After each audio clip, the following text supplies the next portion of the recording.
Assalamualaikum warahmatullahi wabarakatuh. Good morning and good afternoon, everyone. Allow me introduce myself. My name is Sultan Muhammad Yusuf, and my student is 222 32 40084, and I'm from the English Department Study Program at Universitas Sultan Agung Tirtayasa.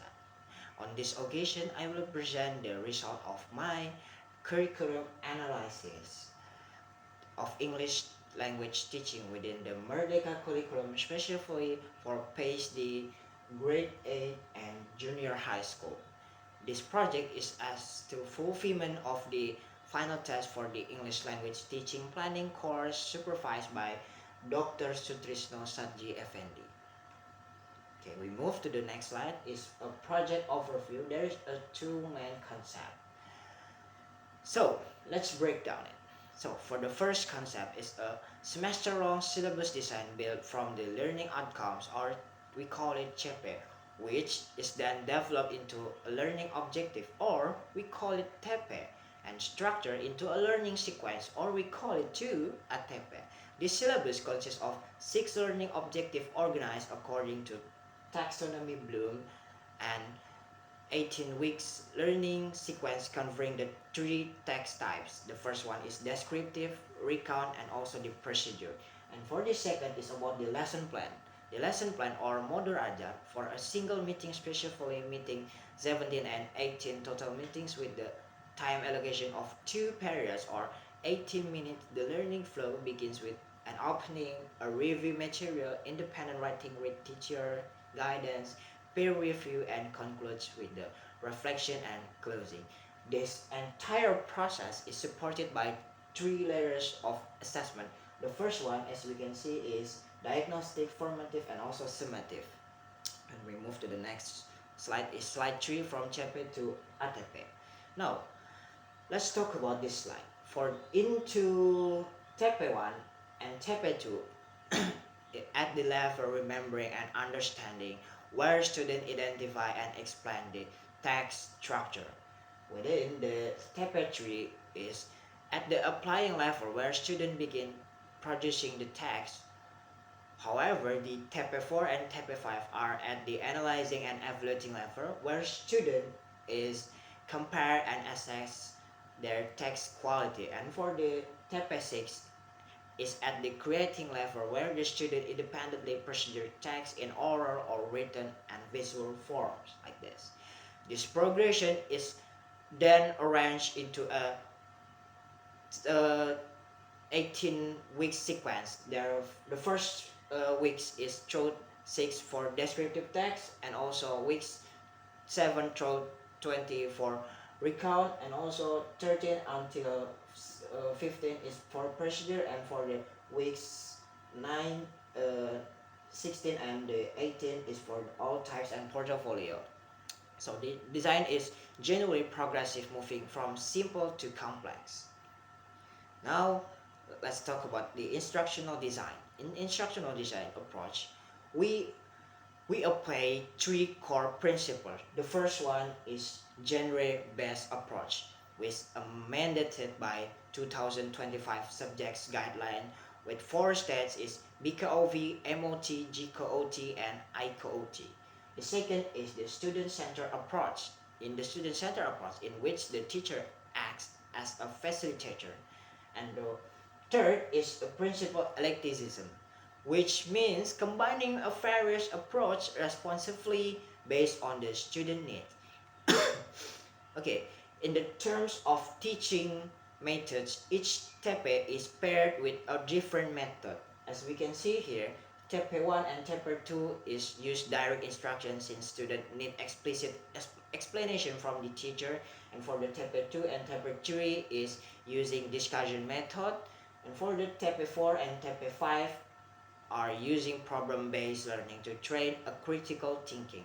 And however, the TP6 is used project-based, and project-based learning combined with the process approach, in which students go through the process of planning, drafting, receiving peer feedback, and revising their writing text.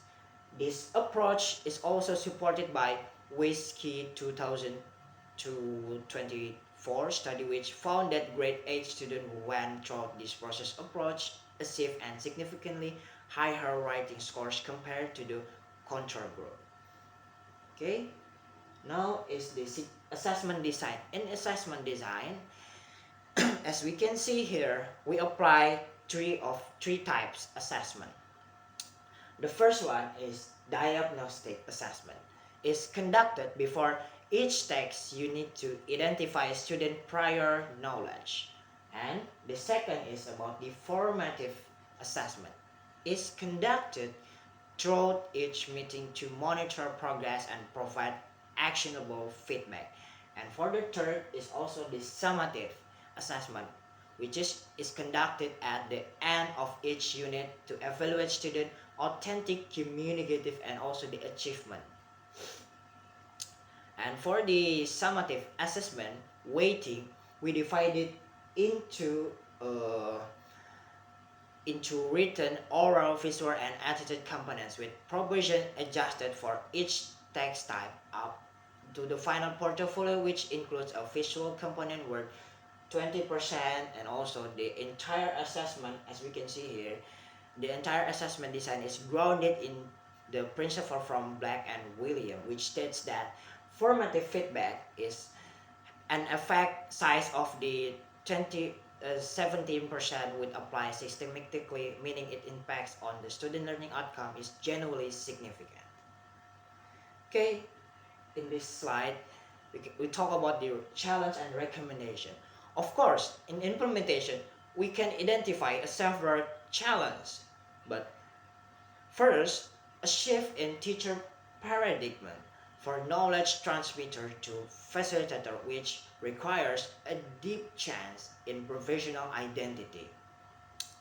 The second is administrative burden that sometimes prioritize document completeness over the quality of learning. And for the third is the fidelity in implementing GBO or genre-based approach, which is often skipped during the joint constructor stage. And for the fourth is disparities between urban and rural school condition. And for the fifth is also a gap in assessment literacy where teachers still tend to lean toward summative evaluation.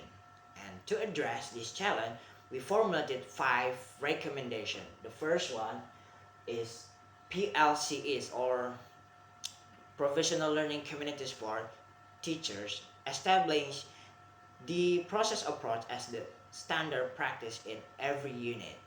Also, implementing assessment for learning from the start of each unit is using contextual topic drawn from student real life, and also relying in supervision to focus on the quality of the learning experience rather than more document compliance.